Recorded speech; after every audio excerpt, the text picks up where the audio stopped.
Welcome. Welcome back to the channel, Ace's Place 22, where I'm Ace, and this is my place. And yes, I'm an idiot. So thank you so much for clicking on this video, and I hope you enjoyed this video. And this is... Dun dun dun, spooky season! I failed to upload a video yesterday, the 1st of October. I'm a failure in the sense of spooky season tradition, but that's okay. Here we are. We're going to have multiple videos up today of what I have consumed for the spooky season, whether that was movies, music, comic books, video games, toys, what have you. It's all going to be shared here on the YouTube, so hopefully you guys enjoy it. And if you do, please like and subscribe. It'll help the evil spirits stay away, and that's, we all want that. So without any further ado, let's talk about, I don't know where the camera is. I got it flipped around, so I'm looking over here. It could be over there. It's somewhere in between. I see a green light right here. I don't know what that's about, but let's just get into this. So the first movie, and what I'm going to do is... I'm going to talk about whatever I've watched or consumed, but I'm going to emphasize one or a couple of specific things themselves. So out of this, there's going to be 3 movies that I'm going to talk about, but one of them is going to get the full treatment of a review, where the other 2 are just going to get the cliff notes. And speaking of that, the first one is going to be The Belko Experiment, which is a pretty rad movie. It consists of, and these ones I'll leave as spoiler free. How about that? The ones I don't really talk about, spoiler free. The ones I do, spoiler full. But this is a pretty fun movie. It has a whole bunch of like people that work in an office. It gets shut down, locked down. People got to start doing certain things to survive. It is pretty fun. The acting's a little goofy, but I think that's the nature of it. It's got some really great familiar faces in it, acting-wise, which add to it. And it was written by James Gunn. Yes, that James Gunn, the president of Warner Brothers, the guy that directed Superman, Guardians of the Galaxy. He also wrote Scooby-Doo, so there you go. But this is The Belko Experiment. Pretty good. I would say I suggest the movie, but I think it goes without saying I suggest all of these movies, or I would not watch them. That's not true. I would not own them. We'll say it that way. And next up is going to be a little bit of a cheat. It's VHS 85, and what I mean by a little bit of a cheat is these movies, there's multiple VHS movies. They might all connect some way, somehow in a larger scheme, but as of right now, these movies are all anthology-based films. So there's like 4 or 5 movies per, movie, which makes it a fun little flick to watch, because then you're like, oh, I'm getting a whole handful of spooks and scares and thrills and chills. So I think that's pretty cool. This is basically like Goosebumps for grown-ups.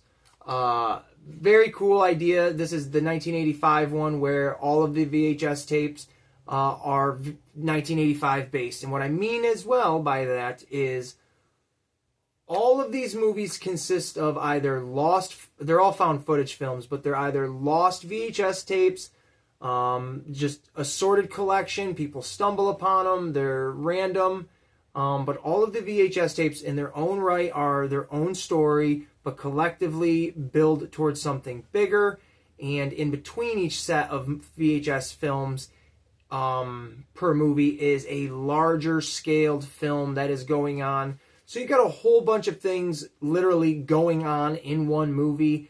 Sometimes it's hard to keep track of, just like the way I speak. It's a little all over the place, but I think it's fun, and it's entertaining in its own way. I own 2 of these in my collection, I guess, of DVDs. I have the VHS 85, which is right here. And then, if I pop the case, there is the original VHS. This one is really creepy, too. Did not watch this one. I only watched 85. So there you go. So that brings me to, why am I even doing this? Well, simple. I love Halloween very much. I think it's the greatest time of the year. I think so many of us share the same idea of it allows you to be whoever you want to be, no questions asked. Such is the way life should be. You should be able to, there's a fly in here. Oh my Lord, where did a fly come from? But you should be allowed to be whoever you want to be within the confines of, you know, the law. But Halloween is just great. It brings out the innocence in us. It brings out the creepy, the fun, the macabre, the scary, the thrilling. It's just great. And I love sharing it with people. I have Halloween stuff up almost all year round in wherever I'm living at this point now, this new apartment. But it's tradition that even before I was doing YouTube, I would always do from, geez, I'm 35 now, so maybe mid-20s for 10 years or so. I've been doing the 31 days of scares, and I always change up the name of it just because I get bored. So this year, it's 31 days of thrills and chills, and it's going to consist of, well, you guessed it, and I've already explained it, whatever I've consumed, movies, toys, comics, books themselves, games, whatever it is, going places, pumpkin picking, apple picking, anything that has to do with the spooky season, I want to share it with you guys here on the channel because, hey, I think it's just fun. That's it. That's the bottom line. So now that we put that little random segment in between these movie reviews, let's get right back into it. The next one up that I'm going to talk full length on is this bad boy right here. There's my face. There I go. I got to lean out of the frame for a minute because I'm, oh, my back. So anyways, Rumpelstiltskin. If you haven't heard of this movie, well, sit on down, folks. I'm going to tell you about it because this is a cult classic. At least I believe so. Came out in 1995. I don't know who directed it. I could read it, but it's not going to matter. I don't know who it is. But this is a pretty cool little creature feature, if I may say so myself. And yes, the sticker or the tag or whatever that is says from the creators of Leprechaun. And I'm going to make a lot of references to that movie in light of this to let you know what kind of film this is. Again, look at that case. Creepy little guy. Look at the spine. It says Rumpelstiltskin. It's a little blurry. And then we'll take a look at the back. And there is the back of it. When the fairy tale ends, the nightmare begins. And that's all that is on the back. Him with a head. But we'll take a look at the case real quick. I picked this up at Walmart. It is new to the 2025 spooky season. It is also new to the HD Blu-ray collection if it is something you're looking for. It came, I already told you when it came out this year. But it is $16.95. You can pause that and read it if you can. Good luck. Just giving you the backstory or the synopsis of the movie, as I should say. I love this artwork, this old, like, creepy fairy tale drawing style. It's just very cool looking to me. The purple is, I love purple. It's one of my absolute favorite colors. But if we take this out, and here is the inner thing, little tag, you can see what's new and what's new. And here is the inside. It's purple, light purple, but you got the big old version of Rumpelstiltskin, him over here jumping around. Very cool. Again, for the price you pay for something like this, $16, $17, almost $20 for a movie that's 30 plus years old. I would hope there's a little bit of, let me get back in frame. I would hope there's a little bit of effort put into it. You know, we as physical media collectors, we do appreciate having that. Now, the DVD main menu is a little stale. It's just that stock footage picture of Rumpelstiltskin with, like, the modern, you know, play menu. It's a little boring. No music. Could have used some music there. But Rumpelstiltskin is a very cool movie. My history with this flick, before I talk about it, is when I was a wee little ace, I would go to the video corner store right down the street from where we lived with my mom and my brother. And in between renting cartoons like Ninja Turtles on VHS, I would gravitate towards the horror movies.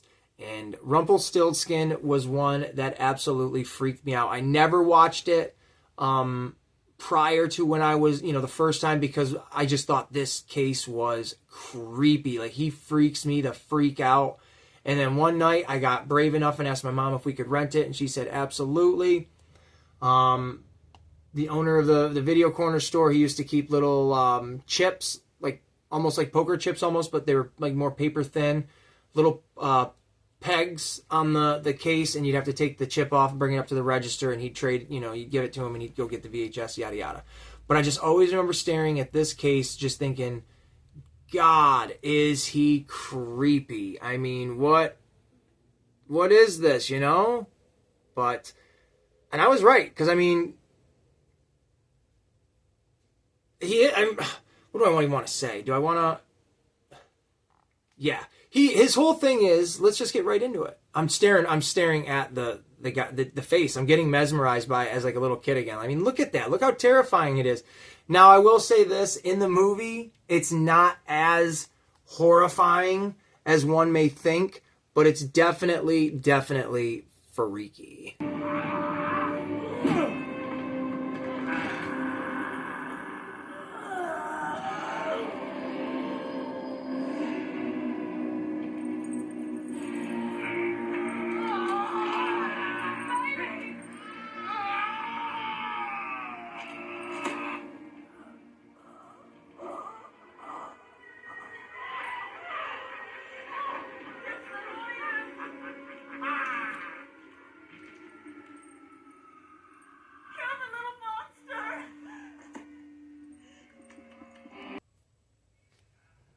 And yeah, so I watched the first two yesterday when I got out of work by myself, and then when my daughter got home, this was something I wanted to absolutely watch with her just because of the nostalgia of not seeing it in 30 years, 30 years, and to get to watch something with my kid, like brand new horror movie, is very fun.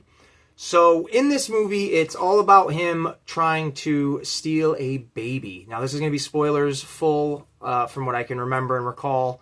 So there's your warning. In this, it starts off with him running from these villagers in the old 1800s. He took a baby. I'm assuming a wish was granted. He took the baby as a, reward, if you will. Compensation is a better wording.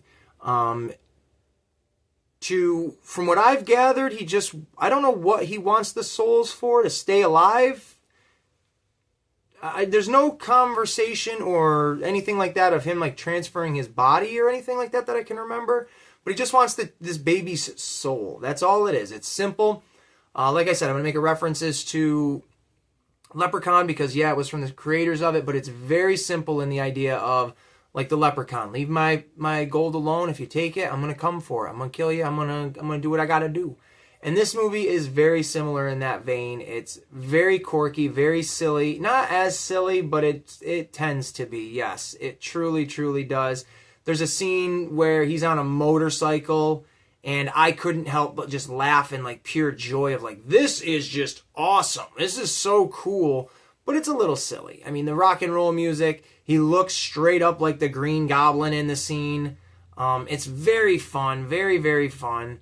But he gets thwarted by the villagers in the beginning of the movie. They get the baby back. A woman casts a spell on him, and it transfers him from, this semi-tall, dwarf-esque character or it's a hunchback, essentially, to like a stone, an ivory stone.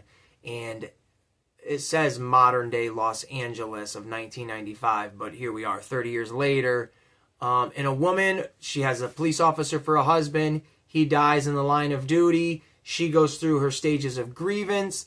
Friend of hers brings her to basically the same type of shop that's in the Gremlins where the dad finds the Mogwai. She sees this stone it looks just like Rumpelstiltskin, but it's, condensed into a rock. And she just is absolutely smitten by it and has to have it. There is a wee bit of a connection. I think they kind of threaded a little bit of why she's specifically drawn to this stone.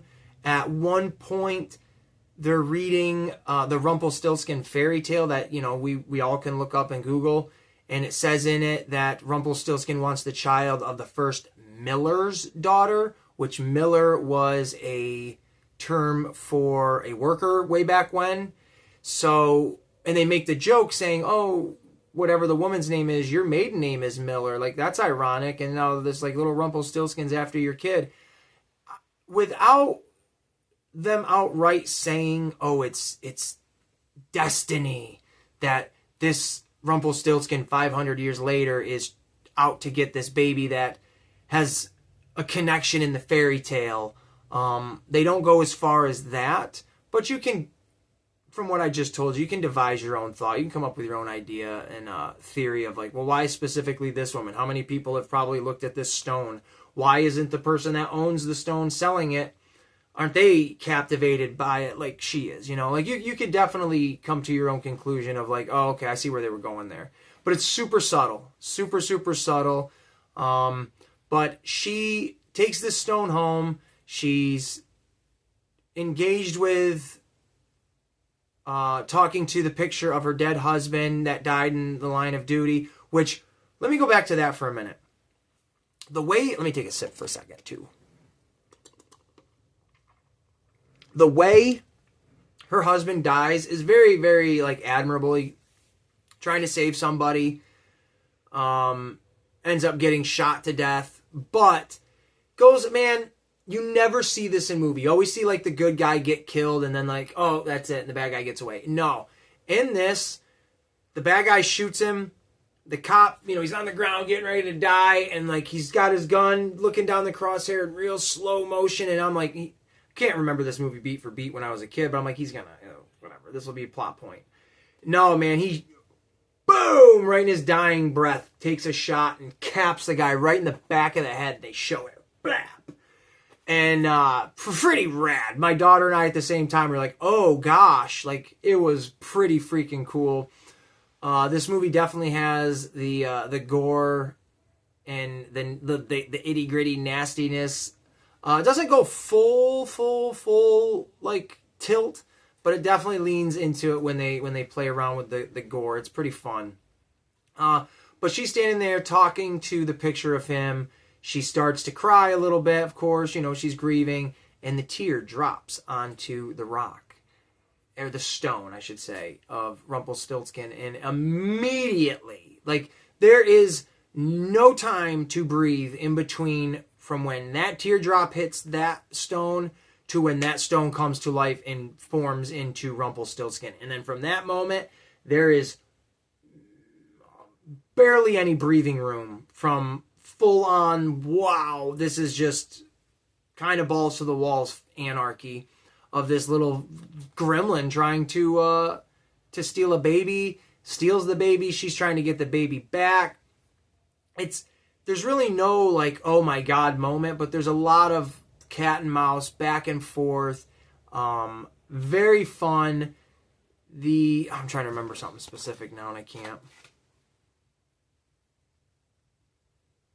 The only way, God, I can't remember anything right now in the middle of the movie. Because there's really nothing pivotal. I mean, the motorcycle scene is really cool. That's, if you liked Terminator 2 and that, you know, James Cameron's Terminator 2 with the diesel truck and Schwarzenegger on the motorcycle in the LA River, or whatever that is, if you think that's really rad, which it is, this is very cool, just as awesome as that scene where you've got the mom trying to just constantly get away in this car. Rumpelstiltskin is driving a motorcycle at one point. Like, and I gotta say, my dude, he looks awesome on the motorcycle. The music they're playing is really cool. The lighting is fitting. And then all of a sudden, there's this like explosion, and there's fire and stuff. Oh, the mom hits a fire hydrant. That's what it is. It's not a fire. She hits the fire hydrant. It explodes and goes everywhere. And, you know, and without pause, he just fucking hauls tail through it and just wipes out. He just wipes out completely on his own accord. It's genuinely really funny. I don't know if that's what they were going for, but it's super hard not to laugh at it. But then immediately a trucker shows up and he's like, I'm taking your truck, basically, and kills everybody he comes in contact with. Takes the truck, and now it's him in this big black diesel truck, just literally just raring on that horn. It feels like it's a good 15-20 minute like motorcycle car chase, Mack truck car chase. It's all over the place. It's super great. she eventually, she gets, I mean, and it's not even like the Chucky movies or anything like that where the villain is kind of hiding in the shadows. Like, no, this dude is just straight up like, I am here to take your baby. Will I kill you? Maybe. Like, he's got this fucking like old jester rhyming to him. It's a character, man. This is a full-blown character. This is not just a costume. This dude was written really well. The actor performs him really well. The makeup is awesome. Yeah, it's just a really fun movie. And I knew that going into it, but I didn't remember how much fun I truly had with this movie. Of just sitting back and be like, whoa, yeah, what? Oh, really good time. And by the end of the movie, she gets her baby back. We'll just wrap it up. She ends up getting her baby back. Baby back, baby back, baby back ribs. Baby back, baby back ribs. With barbecue sauce. You guys remember that? It's a throwback. But she ends up getting the baby back. They figure out how to get rid of the Rumpelstiltskin. And that is straight up by setting him on fire with a certain type of brush, maybe? There was something they said, and I can't recall what it is. But you got to set him on fire, and then when he's in his weakened state, just like Beetlejuice, you got to say his name 3 times. Rumpelstiltskin, Rumpelstiltskin, Rumpelstiltskin. And the thing is, he's bewildered by the fact of like, oh, you know my name? Oh. Now, I don't know if he knows he's a fairy tale or not. It made sense in the 1800s in the beginning of the movie when he was like, oh, you know my name. Because it's like, yeah, there's not books and fairy tales and movies or whatever written about you yet. You're you. You're the original Inception. So, 500 years later, you now have the book of the Rumpelstiltskin, the fairy tale, which obviously in that universe, the fairy tale was based on reality. But it's, I wonder if he knew that in his dying breath. And when he gets burned, it's really cool. Like, they did, man, it's all prosthetic. There is some, like, computer animation and, not CGI, but you call it that, predate it. Where there's a little bit, but other than that, it's full-on prosthetic. It's really good. I'm impressed with it. But they end up killing him, and that's it. Until... Actually, wait a minute. When he turns back into a stone... that's what it is. They're in a cemetery, and he's trying to take the baby's soul. So when they turn him into a stone, I said to my daughter, I'm like, why don't they just bury it? Bury the stone in the ground, and then, 500 years later, someone else will find it. Because they didn't show you how someone came across it in the very beginning. But right at the end, after... I forget exactly where they are, but... Someone, the guy is so funny. I don't remember his name. I'm not going to go all into it. But the guy, I thought the dude in it was really funny. I liked him a lot. But he ends up taking it and he throws it into like a lake or the river or the ocean or some shit. And right at the very end of the movie, you get 2 little kids that find the stone of Rumpelstiltskin. And what do they do with it? They bring it back to their mom. And what do we see with the mom? A newborn baby. End credits. Leading you to believe that the horrible events of Rumpelstiltskin trying to kidnap another baby for its soul is going to happen again. Which, hey, if they went and made another movie of this, if Shudder, let's say, made a Rumpelstiltskin 2 in the same vein as this one, I would absolutely check it out because to me it can't be any worse, can it? Jeepers Creepers series, can it be any worse? Can they get worse? Can they tell me? But I personally enjoy this movie. This is definitely going to find its way in my wheelhouse every single spooky season in October. I am definitely watching this movie every year. But this has been day 1 of spooky season. If you weren't scared, please like and subscribe for more thrills and chills. This has been Ace. from Aces Place 22. Thank you guys so much for watching this. And like I said at the beginning of the video, there's going to be multiple videos coming out today on the second day of spooky season, because I did not upload this yesterday. Didn't have time, honestly. Got a little bit behind. So stay tuned. Once this is uploaded, a few hours after this, I think, should be day 2. So thank you guys so much for watching, and until then, we'll see you in the next one. I didn't hit the